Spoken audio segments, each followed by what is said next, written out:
You're listening to Stellar Success, Leveling Up for Medical Pros with Dr. Tudor Francu. Join us as we explore how medical professionals can achieve stellar success in all areas of life. It's time to level up.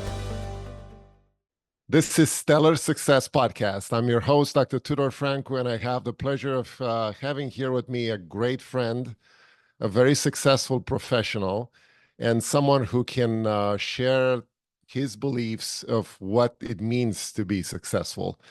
Dr. Sanjiv Lakhanpal. How are you? Good, buddy. How are you? It's a Great, pleasure great, to be man. on your Nice to have show. you I've here. heard so much about your show. It's an amazing show, and thank you for doing this. Thank you for educating all of us and how to lead a more, I think more important than success is joy. And I think Tudor, since I've known you, that's what you spread around. And I think that's where through some of us call it success, but what we're always looking for is how to be more joyful. So it's absolutely a privilege to be on your show. Oh my God, Sanjiv, thank you so much. I really appreciate your words. And I think, finally, that's the goal, right? The goal is to try to share some of the great stories and great success stories to other professionals like us so they can learn, we all can learn from each other. And I believe you're one of the people that need to be, listened to. So what I would begin with is, my show is called Stellar Success. And I want to know, what is your definition of success? So this is something I heard that, and it may go very contrary to the whole concept, but success is the way the world sees you, and joy is the way you see yourself. Okay. And That's fantastic definition. however, and it's not mine, it's one of the so many gurus that I listen to. So, but it is so true. And I've been trying to, the key constituency we always want to impart our wisdom to, and who never want to listen to your wisdom, is your children, right? So you keep trying to do that. But I think once we feel in our own hearts that we've had more than our fair share of success, that's when one starts seeking, oh, but that was supposed to bring me joy. Right. And what happened to that? So, very happy to talk about what is my idea of success today is it's a place of ultimate gratitude where you feel you've had more than your fair share of success, how you have defined success. And now you are going through a journey where you're truly trying to seek joy in that success. Because, see, the reason why I say that is till you don't get there, that you feel, I've had my fair share of success, however, and each individual person would define it differently. I don't think we can move on to the next level, which is, okay, so now what does that do to me? And more importantly, to the world around me. So I don't know if that makes sense or not, but like I promised you, Yes, it Tudor, does. we're going to talk like we're sitting in a coffee shop, and I'm just going Absolutely, to man. give you that answer. Yeah, what I like about your answer is that you stressed out the fact that you cannot have success for yourself unless you help others. And that's a great point. Um, you know, the special thing about your success, what I think is the ability that you had to mix so well and so wonderful your career, your profession, with the business side of it. Because as you know, as medical professionals, we go, to medical school and we learn whatever we need to do, and specialty that we like, whatever, how to take care of the patients, but we don't learn anything about what it takes to be a good businessman in this field in healthcare. And this is one of the things that many people struggle with. And I'm sure, you have a lot of advice and, nuggets that you can give us. So I want to, first of all, ask you, how did you start in medicine? How did you combine medicine and business? And where are you now? So thank you for that question. Both my parents growing up in India were physicians. And at the time when I was going through high school, and, there we go straight from high school to medical school, there were three options. You become a doctor, you become an engineer, or you pull a rickshaw. So between a doctor and an engineer, it was, hey, since my parents are physicians, we lived across the street from the medical school. So, okay, you become a doctor. There was no big grand vision or plan or anything. It's just, I still remember one of my friends, we would ride our bicycle to high school, and he was like, oh, so did you pick biology or mathematics? And I was like, I picked biology. He said, oh my God, I picked mathematics. Let me go change it. Let's go do the same thing. So, you get into medical school, and then you truly start loving it, right? You initially, nobody loves anatomy. Physiology was, I loved physiology. And then as you get exposed to the patients in your clinical years, and, the first Foley catheter you put in to this guy who in those days we used to think is old, and you relieve his prostatic obstruction for the time being, it is just an amazing feeling, right? It's the patient is feeling good, but the patient is gonna blessing your 5 generations, and it was just such a beautiful feeling that, oh my God, I can actually make a difference. And from there, it's just as things would happen, and I still, another thing, Tudor, over the years I've become, hard work is a given, but that X factor, somebody may call it an X factor, somebody else may call it luck. It just has to be on your side.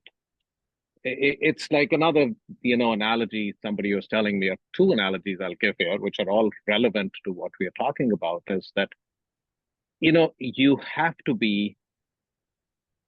have to love what you do to give good outcomes. And the third analogy I'll give is, whatever success you do in the practice of healthcare, good compliant medicine has to be a given. That has to be the basis. I mean, if you ran this amazing anesthesia group and your patients were suffering, nobody would ever call you back again, and nobody should ever call you back again. So whatever we do, we have to love it. We have to give it our best, and we have to do our definition of hard work, as we've all realized over the years. It just varies from person to person, and consequently, and now once you're doing all that, the X factor of luck has to be on your side. We all know people who were smarter than us, harder working than us, cared about the patients more than us, but somehow their X factor was missing.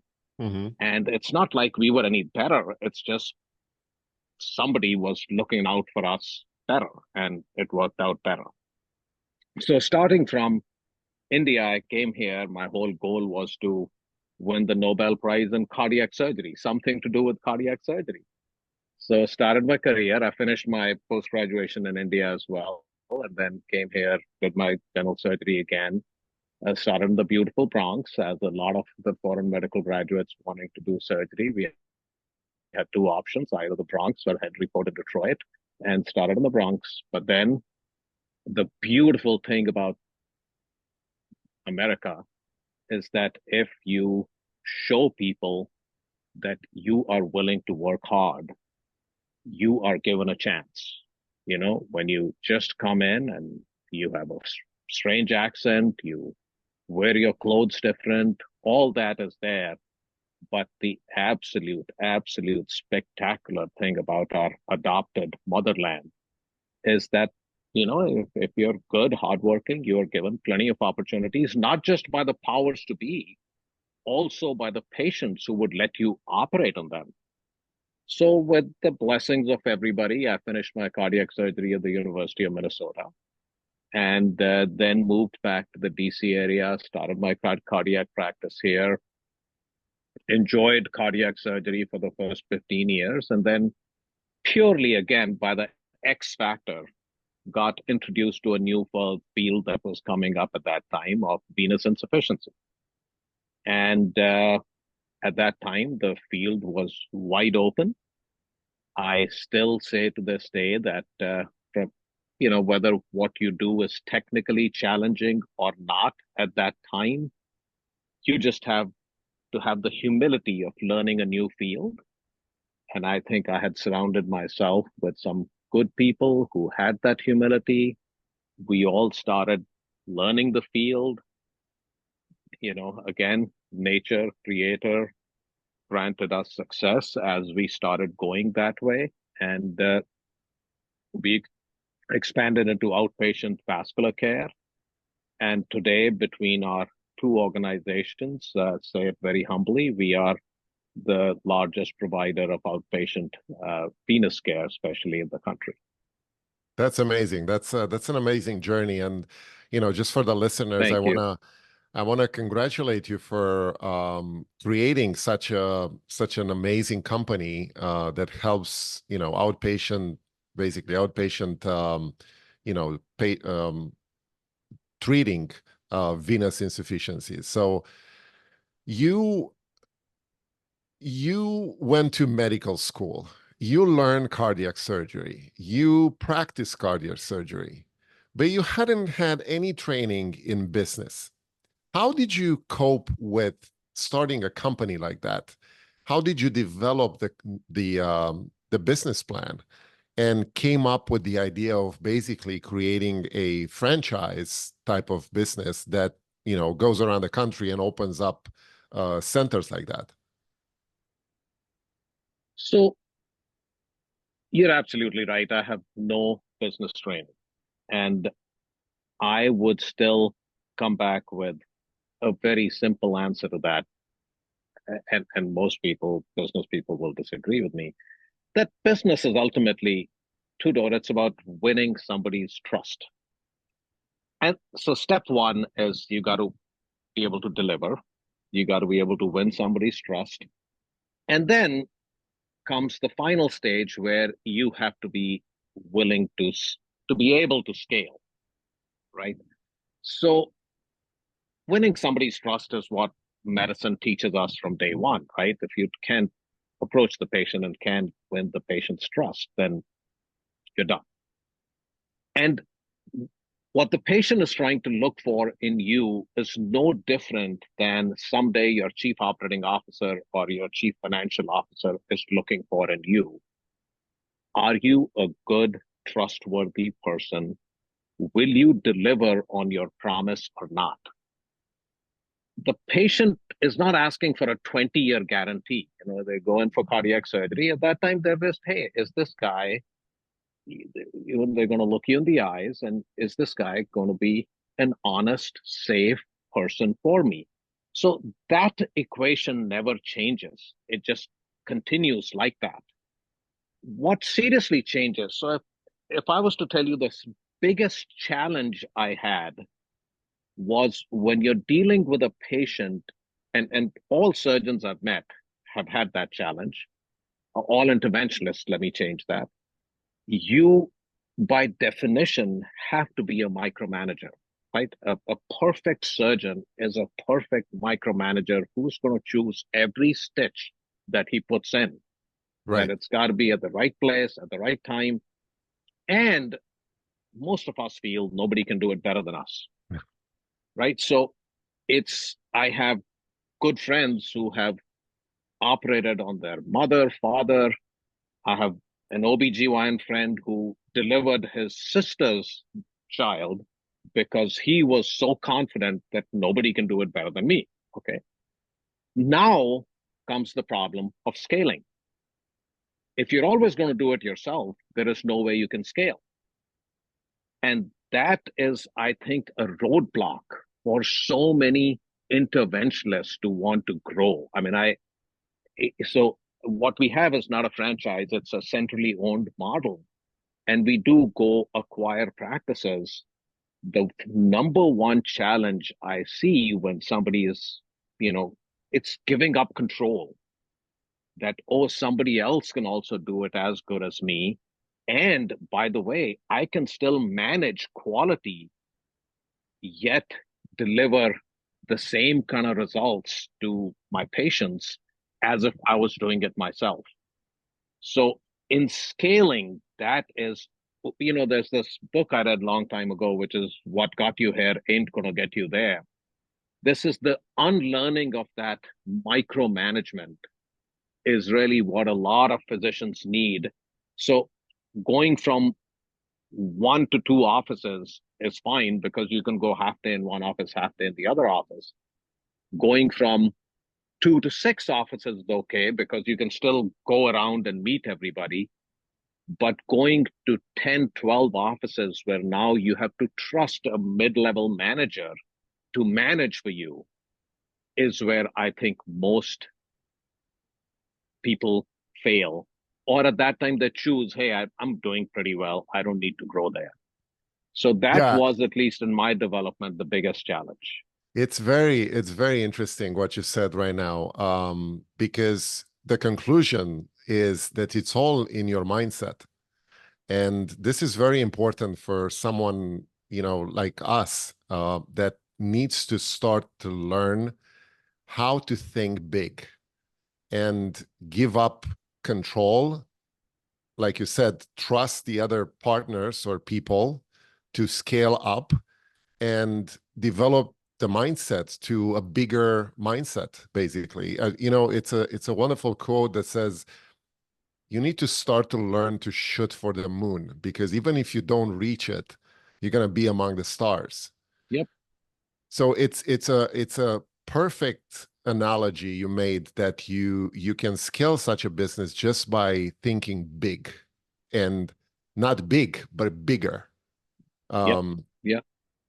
And that's I would great. highly recommend anybody who wants to go down that path should find a mentor or a coach, because these things, I'm sure you went through the same stages. Yes. It's you were an amazing anesthesiologist of your own, you still are, but then letting other people work on your patients must have been initially a nightmare. Yes. And we Yes. all go through that. And for me, I had fortunately a couple of mentors at that time who took me through a lot of details and helped Yeah. me unlearn. But that's a I critical step. I wanna kind of ask you, retrospectively speaking, when you look back into your career and your business development, what do you think was a big win that you can give as an example to move you forward? And also, one of the things that set you back or didn't go as planned and you learned from? So let me start with the more important thing, which is a setback. Okay, it may not seem today to your listeners as if it's a big setback, but it was huge. So we were we were planning to grow the business, and I had most of our offices at that time were on the East Coast, and I had a very dear friend who wanted to join us in Tucson, Arizona.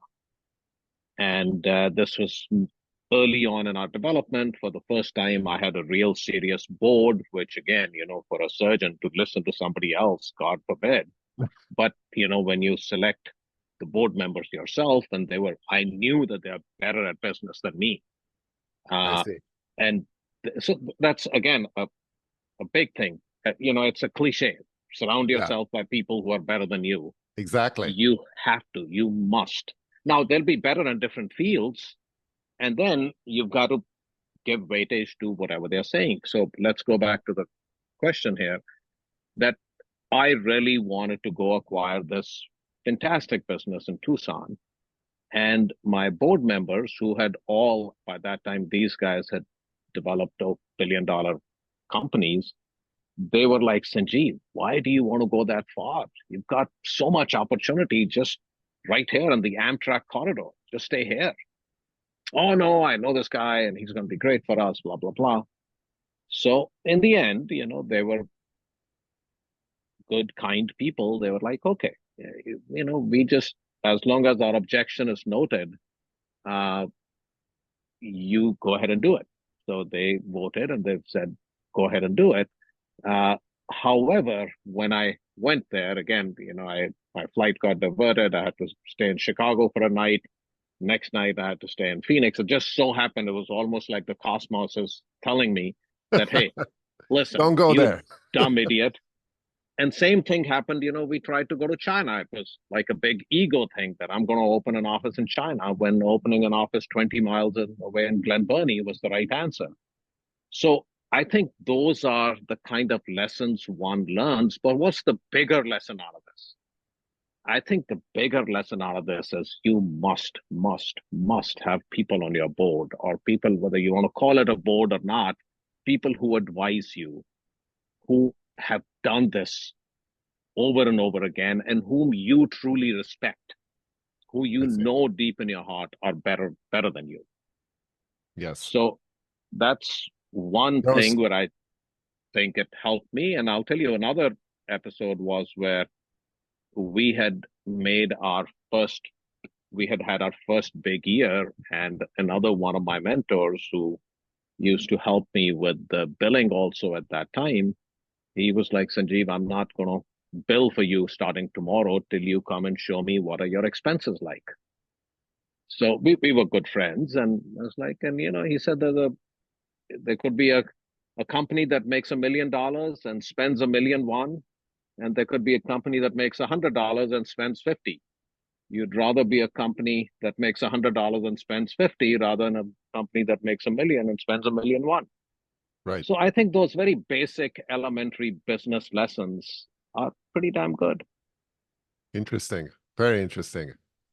Um, Part of your success, we talked a little bit about failing to be successful. Um, and it's an interesting idea that anybody that I met being successful so far failed really big at some point in life or in career. So it's one of those things that you have to fail in order to succeed. But also one of the traits of a successful person like you is how do you deal with risks in general? Like when you want to do something that's either out of the box or out of your comfort zone, you have to take a risk. Are you someone who deals with risks better than other people around you? So, Tudor, it's interesting you asked that question. So, I always felt that I do not take any risks.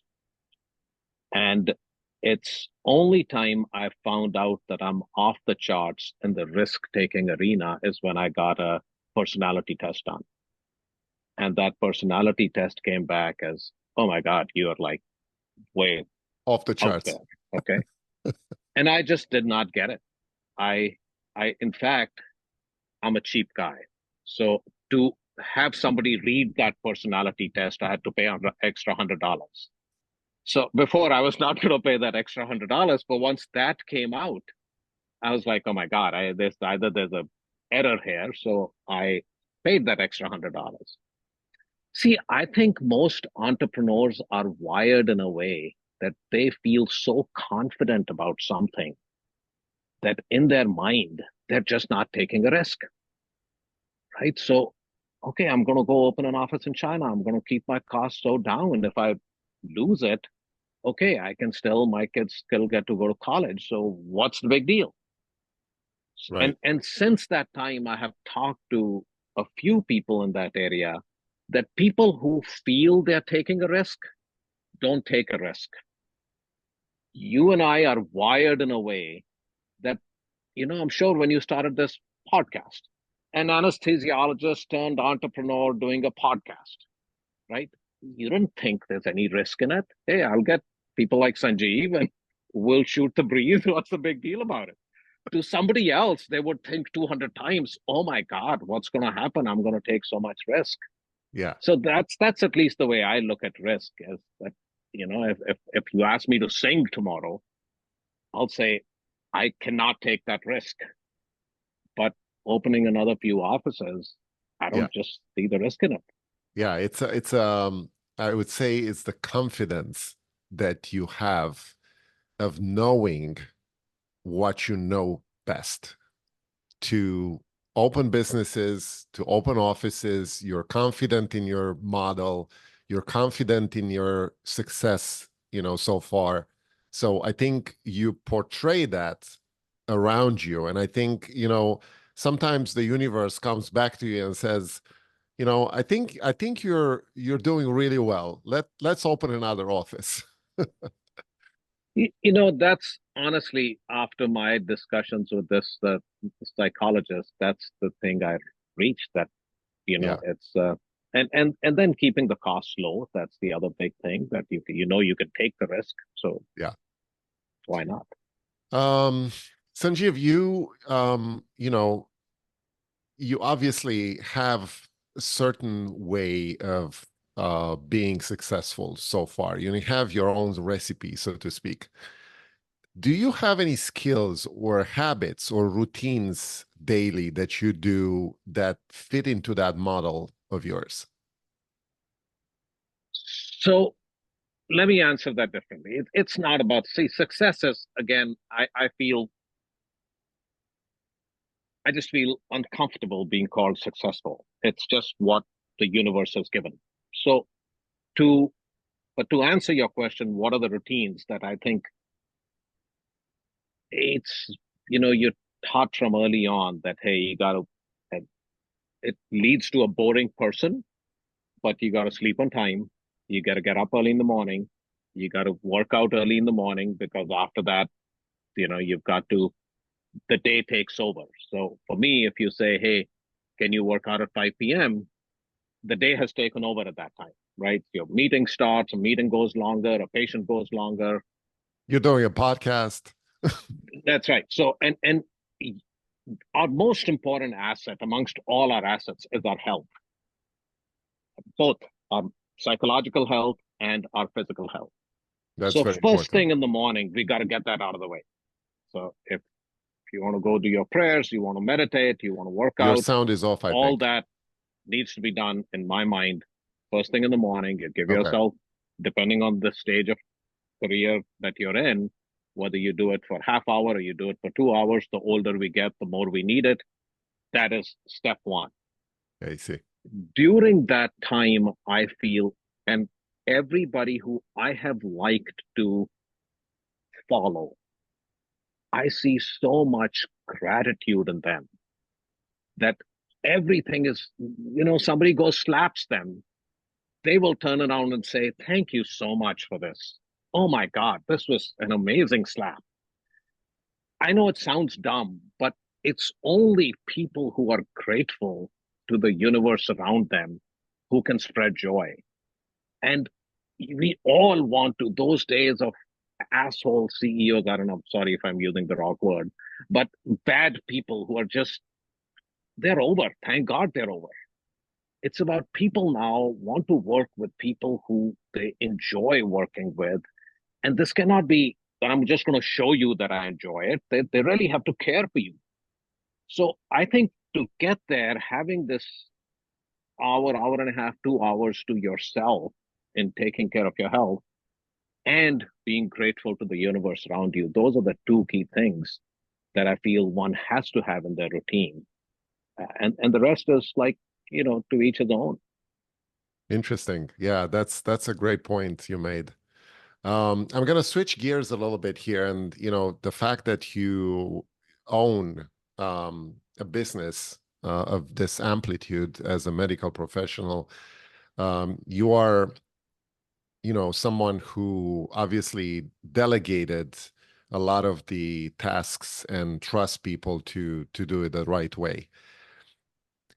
But there's a lot of talk in the medical community in general for someone like us who has a W-2 job, goes to work every day, takes care of patients, loves what they do, um, but they don't have any other sources of income. And so far, Warren Buffett said that if you don't find a way to make money while you sleep, you're going to work till you die. How do you see the passive income streams in your life in general, and what advices would you have for someone who is thinking about that and is thinking to build those for themselves? Yeah. So first and foremost, I would say this: if you're enjoying your job, there is absolutely nothing wrong with having a W-2 income. Okay, that's just if you are working for the hospital, you're doing a great job with your patients, don't try to compete with somebody who's out doing some other things, whether they are making nails or they are landscape artists. I mean, every field has different pros and cons attached to it. Having said that, as a community, as a medical community, it is our job that everybody's ultimate income is maximized to the best place possible. Mm-hmm. And I would highly, highly advise people to take the help of other professionals who are good at their job and have shown results, right? So I think if you're into stocks and bonds, okay, you work with, I mean, you can go, whether you want to go with mutual funds, or whether you want to invest in NVIDIA and Tesla, it just depends on your risk appetite. I personally have been very invested in real estate over the years, and I'll give you a little tidbit how I got into it. My dad, who, God bless him, is turning 97 tomorrow, and my Wow. mother-in-law, my mom had already passed at that time, and my mother-in-law, who was 94, and we all happened to be in the same house at a certain time that happened to be at home. And we thinking about, this was about 25 years ago, that, hey, we're thinking about buying our first condo. And they both said, listen, in all of our time put together, which at that time was almost 150 years together, we have never lost in a real estate investment. Now, how much return they've gotten is different. Personally, I felt real estate is very safe. However, people may not have the risk appetite to go buy things on their own, and that's when they can look at other people who have shown success. And then the big benefit of that is, there's tax benefits to that as well. If they work with, again, not because you are the one interviewing me here, but if they work with a team like yours, they also learn how can they get tax advantage on top, because for a W-2 employee, there's very few ways that they can become tax efficient. Yeah. So for me personally, real estate has been the biggest thing for passive income. Stocks, you win at times, you lose at times. When you win, you tell the world. When you lose, you shut up and Right. move on. You have no So, control of it. so Yeah. personally, for me, I think real estate has done the best thing for passive income. That's awesome. Yeah, I think, statistically in general, I think people are becoming wealthy, mostly from real estate investments rather than anything else. But it's interesting because a medical professional like you who also owns a business sees real estate as the probably the best investment vehicle for taxes, which are I would say, the biggest expense of our Biggest life. expense. That's right. Absolutely. So, I have nothing against paying the fair share of taxes, but when you apply the laws correctly and you take advantage of those investment depreciations and tax advantages, there's nothing wrong to do that. And a lot of people need to learn how to do that. And I think, like you said, you can basically gamble a little bit into stock market and mutual funds, but there's nothing you can control of. Yeah. You can get really rich with those stock market investments, but I don't know necessarily if you are wealthy. real estate is the one that makes you wealthy and, you know, creates a legacy, like you said, over the generations. Um, And it's consistent. See, yes. real estate is consistent. Yeah. So, personally for me, I just blindly put it in real estate. That's awesome. That's awesome. Sanjiv, it's you know, it's very interesting.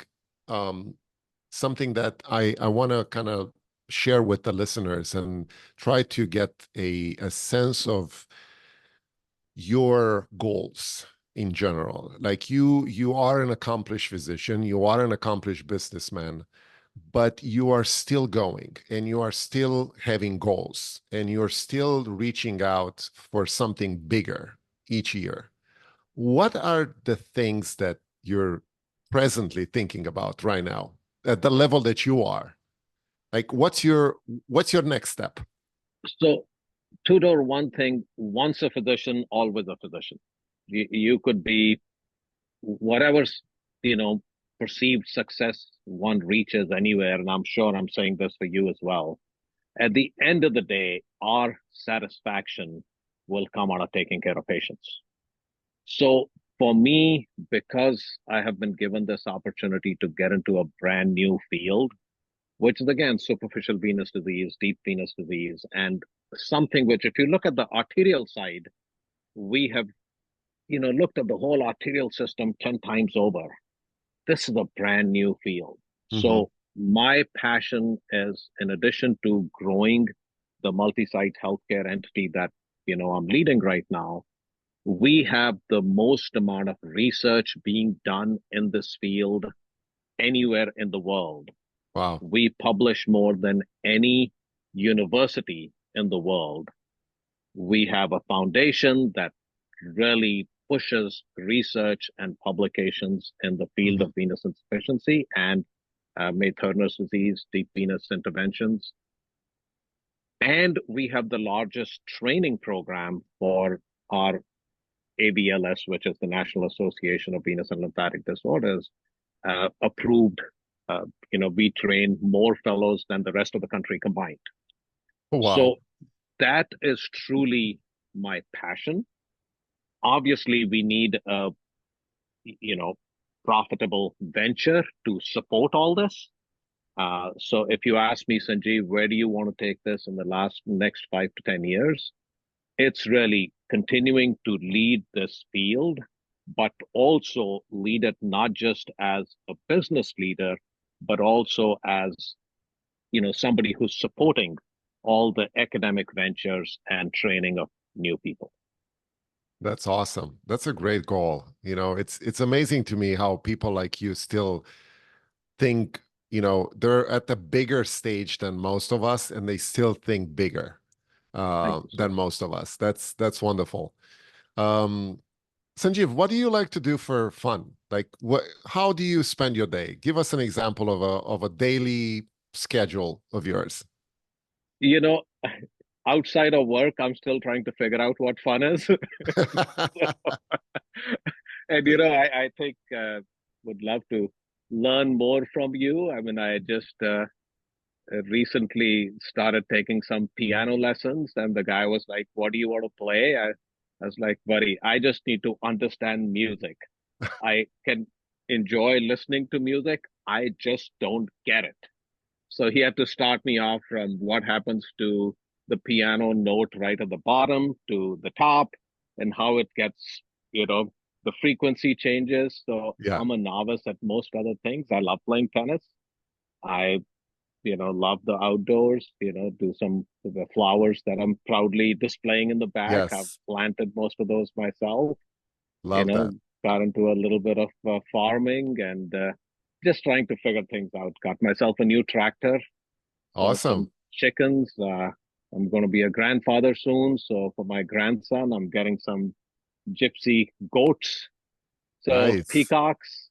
But this is a new arena for me where I'm trying to figure out how do you just relax. That's great, man. I love your goals, you know, even things that you're not comfortable with or you want to learn from the beginning. That's amazing. Um, Sanjeev, if you would go back and look at yourself when you're 18, 20 years old. How would you advise yourself for life? Any pieces of advice or wisdom you would give yourself? Wow, that's a good question. You know, obviously, when you are our vintage, you look back and you say, "Hey, what could I have done differently?" Okay, but I also feel everything I would have done differently would have come at a cost, and maybe because of that cost, I would not be where I am today. So, would I truly have done something differently? I think not. It's now, obviously I could improve areas of life, but overall, the product. So, where my answer was going to go as soon as you asked the question, I would have said to the 20-year-old Sanjeev, hey, come on, man, chill, relax a little more. You don't need to be in your books all the time. I would love to see my kids just chill. But then I also get scared when I see them chilling. Oh my Yeah. God, how are they going to pass their boards? What's going to come next? So I think from a standpoint of it's just everything would have come at a cost, and life has, blossomed so beautifully that I would just not change anything. I That's, that's just a honest answer because yeah, no, yes, that's great. if I was chilling, okay, then something else would not have happened. So No, I love it's that. just been That beautiful. I mean, that gives me the impression of a lot of confidence actually in what you did and what you're gonna do from now on. And I really appreciate you having the time today to talk to me. Um, and I wish you very good luck in on those projects that you're planning. And I think, if you have any way of letting people know how to get in touch with you or how can someone, reach out to you, is there any better place? I'm on LinkedIn. I can always send you my email address, which is simple, my first name, last name at hotmail.com. Uh, Also, just one last thing. I don't want to come across as arrogant that, hey, I don't want to change anything in life, but I just don't want to also change the consequences of what could have happened. So Yeah, I hope it comes yeah, out the right way. yeah, But absolutely. no, thank you so much. And if I can be of help, see, there's a lot more I can share with people if it's a one-on-one thing, Hmm. especially about if somebody's looking how to scale their business, and definitely about the passive income stream. Hmm. I control myself because I don't want this to see as that I'm just recommending what you do, but Yeah, it's really what you do is amazing, and thank you for helping so many of us in that. So thank you for absolutely. having me on, and I really really appreciate you taking the time. Sure. Thank you, Sanjeev. I Thanks, hope to buddy. have you Thanks a back lot. pretty soon and see where you are right now. Yes, sir. Thank you so much. Take care. Bye bye. Bye-bye. That's a wrap on Stellar Success, Leveling Up for Medical Pros with Dr. Tudor Franku. Interested in joining us? Go to stellarsuccesspodcast.com/guest to apply. Stay stellar and level up.